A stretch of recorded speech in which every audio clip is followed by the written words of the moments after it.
Hola amigos, ¿cómo están? Esto es Perú 21 TV y mi nombre es Mayra Calderón. Pedro Castillo, el presidente electo, está contra el tiempo.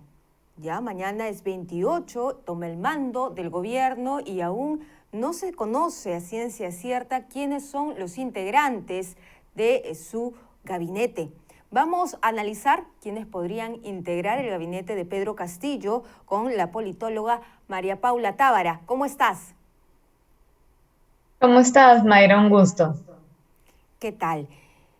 Estamos ya a un día de la toma de mando, 28 de julio, y no se conoce de manera oficial quiénes van a ser los rostros que van a acompañar a Pedro Castillo durante su gestión. Pero sí conocemos quiénes son algunos voceados y en los dichos se ha confirmado también por parte de Vladimir Cerrón que podría ser, por ejemplo, encabezar el gabinete de Pedro Castillo de parte de Roger Nájar. Esto es bueno, esto es malo. El nombre Roger Nájar garantiza que se cumpla, digamos, los requisitos que debería tener un premier para generar consenso con las fuerzas políticas y también en el Congreso.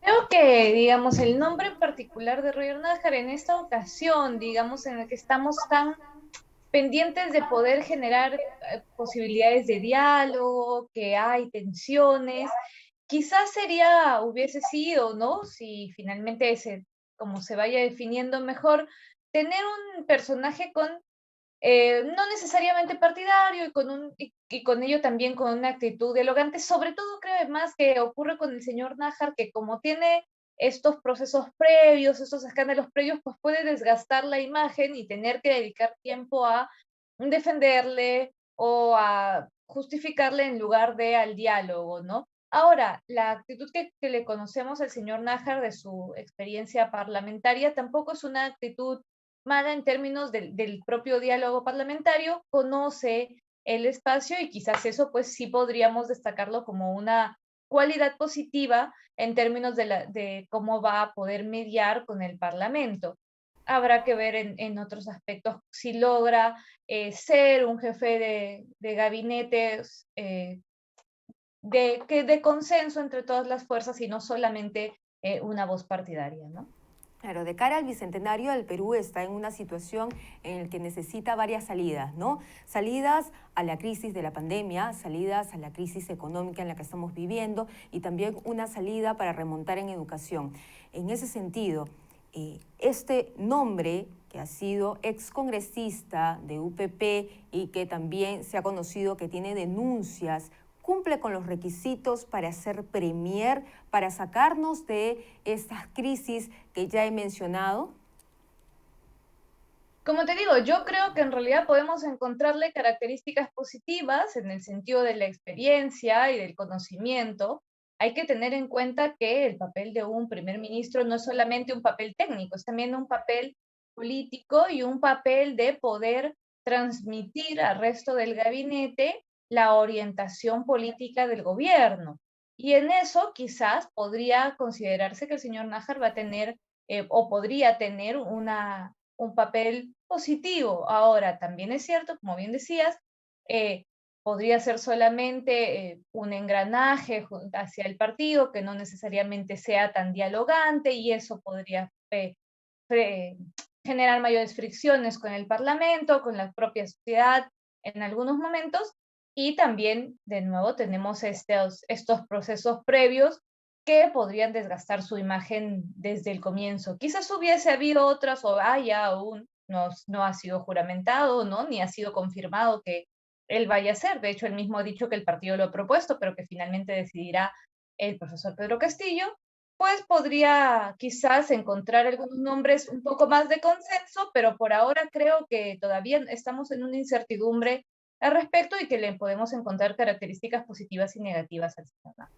Claro, dentro de este interín donde se estaban voceando los nombres, también se mencionó a Manuel Cuadros, que es diplomático y además ha sido embajador.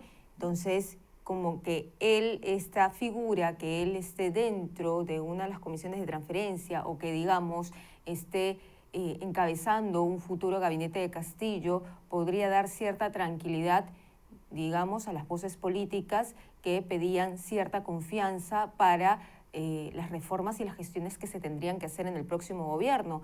¿Cómo tú ves las otras opciones? Sí, a ver, creo que en términos del premierato, de nuevo, hay opciones que podrían quizás de partida generarnos una percepción de mayor capacidad de diálogo, mayor moderación, que podría ser positivo hacia afuera, pero no hay que olvidar que al mismo tiempo el presidente Castillo tiene una negociación hacia adentro. No hay otros liderazgos dentro de su partido político y hay posiciones también dentro de su partido político que él va a tener que ir eh, balanceando y equilibrando, y quizás también en este momento está priorizando poder hacer ese equilibrio que le permita en otras áreas, como bien has dicho, en salud, en educación, pues tener un poco más de libertad, de holgura para elegir a sus ministros. Ujú. También se ha ido deslizando ciertos nombres, ¿no? Ya habíamos escuchado, por ejemplo, que Pedro Franque, asesor también en economía eh, para Castillo, podría también ejercer el cargo de ministro de Economía y en el caso de, por ejemplo, para Salud, Hernando Ceballos. Pero ¿qué pasa?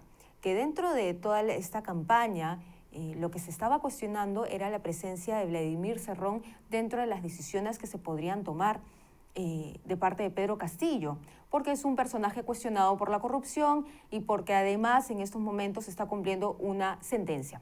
Entonces, en ese sentido, lo que se cuestiona es cómo podría cumplir, en el caso del señor Hernando Ceballos, excongresista, tomar decisiones en salud consultándole a Vladimir Cerrón, que además era conocido como el médico anemia, doctor anemia en Junín, por su mala gestión y que además es sentenciado por corrupción también por dejar infinitas o varias obras como Elefante Blanco, como hospitales que no llegaron a funcionar.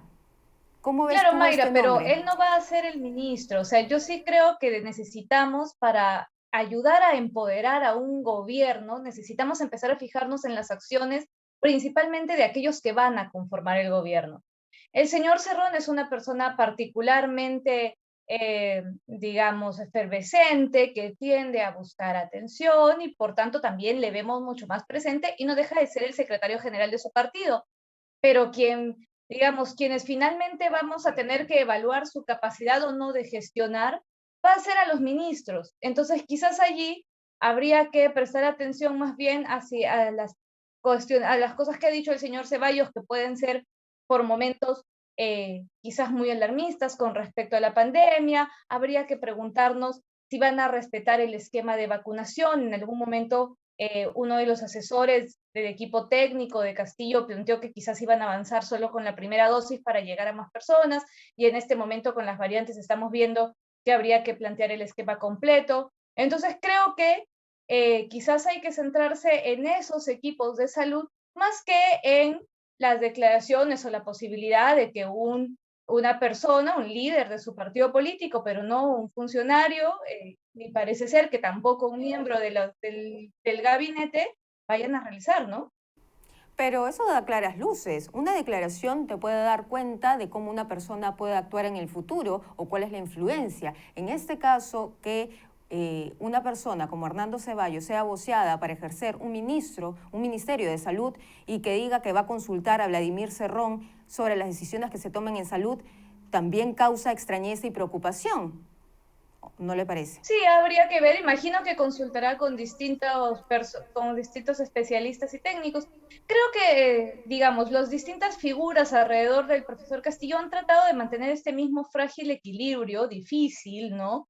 Entre el propio liderazgo del presidente Castillo y los liderazgos que hay también al interior del partido político. Sabemos que el presidente Castillo es casi un invitado dentro de Perú Libre y que entonces, pues, este partido puede intentar presionar de alguna forma y hay que mantener ese equilibrio. Si rompen totalmente, si deciden deslindar, si deciden empezar a decir públicamente no le vamos a escuchar en absoluto, podrían colocarse más bien en posiciones en las que, por ejemplo, la bancada se alejara del Ejecutivo y eso también es peligroso. Entonces yo entiendo que las declaraciones que oímos, la disposición quizás a dialogar con el propio partido político es legítima e incluso es necesaria si se quiere mantener una vinculación con la bancada parlamentaria y un equilibrio también a la interna, ¿no? ¿Cómo ves tú que a esta hora, siendo, digamos, un día de la toma de mando, todavía no se conozcan quiénes son los rostros que van a acompañar a Pedro Castillo en toda su gestión, dadas las urgencias y las circunstancias que esto amerita? Mira, creo que quisiéramos seguramente tener un gabinete claro o al menos los ministerios claves claros. En otras ocasiones hemos podido conocer al menos quién era el premier, pero en otras ocasiones no hemos tenido más de 40 días de dilación para recibir los resultados. No, digamos, hemos sabido tener partidos políticos que aceptaban con mayor facilidad el resultado electoral. En este caso, han tenido poco tiempo, entiendo que la transferencia también está significando, digamos, cuando tú vas viendo qué prioridades hay en los distintos ministerios, qué presupuestos hay, qué se ha venido haciendo, qué tareas, qué retos vienen, también terminas de definir el perfil de quién entonces requerirías que ocupe ese espacio. Imagino que allí, si mezclamos ese conocimiento tardío de esta información con las diversas negociaciones políticas, tanto al interior de Perú Libre como con sus aliados, como la búsqueda de otros técnicos que pueda haber u otros profesionales, pues eso demora la decisión. Y lo otro que creo que habría que tener en cuenta en este punto, teniendo en cuenta también la forma en la que muchas veces se está dialogando respecto al tema, de los ministros, es que imagino que el presidente Castillo también puede estar pensando que es mejor guardar los nombres hasta el final, si tiene alguno ya decidido, para no quemarlos, que decimos popularmente. Es decir, para no correr el riesgo de que empiecen, incluso antes de su gestión, los cuestionamientos, las críticas, las tengan o no, ojalá no las tengan, pero digamos que hay un espacio ahora mismo también debido a la polarización para que ocurriese y quizás conviene más en ese sentido, puede resultarles más estratégico esperar hasta el último minuto. Claro, pero digamos, el mensaje que también se le da a cierto sector de la ciudadanía es un mensaje de incertidumbre porque muchos sectores están esperando también la confianza de saber quiénes van a tomar las riendas del país, ¿no? En ese sentido, quiénes van a conformar el gabinete propiamente, dado los sectores que necesitan más atención, salud, Sí, por economía, también supuesto. el Ministerio de la Mujer. Entonces, sí hay una digamos, preocupación en ese sentido de saber quiénes son los que van a acompañar al presidente. Sobre todo si el presidente Castillo, el presidente electo, que va a tomar la investidura como tal, va a ejercer la presidencia de la República, tiene que estar rodeado de personas probas, de personas que tengan cierta, digamos, cierto respaldo para poder ejercer y llevar bien el camino también con el Congreso y las otras fuerzas políticas. Sí, por supuesto, yo como te digo, creo que eso hubiera sido sumamente deseable. Ya en este punto no sé cuánta diferencia vaya a hacer, quedan menos de 24 horas, pero sí hubiese sido altamente deseable que conociéramos al menos los ministerios claves en los días previos, ¿no es cierto? Que pudiésemos tener mayores tranquilidades, que seguramente también se hubiese podido escuchar. Yo creo que no bastaba con saber la persona, sino también quizás algunas de las prioridades, aunque finalmente las conoceremos, sospecho, más bien en el discurso del presidente Castillo. Como te digo, creo que en este punto, a menos de 24 horas, ya no hará la gran diferencia. Hubiera sido esperable y deseable que pudiésemos conocerlo la semana pasada, pero también conocemos las características y la coyuntura que nos han llevado a esta situación, ¿no? Sí, una situación bastante difícil, ¿no, María Paula? Y sobre todo yo quería Efectivamente. también hacerte la consulta, por ahí se me estaba pasando, es que eh, vuelvo a la figura del premier, de Roger Nájar. ¿Por qué también se hace tanta incidencia en Roger Nájar? Porque es propuesto por Vladimir Cerrón y representa, digamos, el ala dura de Perú Libre. Entonces, en ese sentido, lo que se estaba esperando es que una persona que no, digamos, concentre tanta la atención en ese sentido y tenga más confianza de parte de otras fuerzas políticas, podría generar quizás un futuro voto de confianza. Entonces, también es lo que estaban diciendo de parte del Congreso, ¿no? Conocer quién va a ser la cabeza del gabinete de Castillo para poder, digamos, dar la confianza, que dependería también quiénes serían los rostros que integren este gabinete?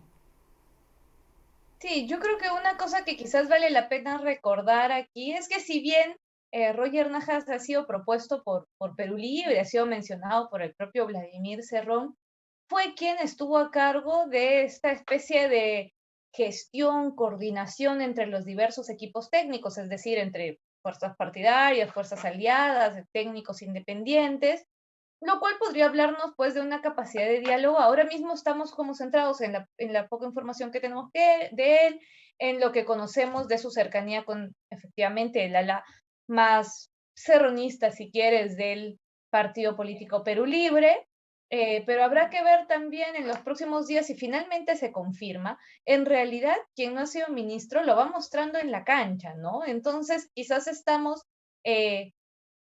con estos temores que hemos visto a lo largo ya de este tiempo electoral y político, y podría resultar que esta preocupación termine sorprendiendo con una persona que, aunque venga del partido, logre dialogar de la mejor forma con las bancadas parlamentarias.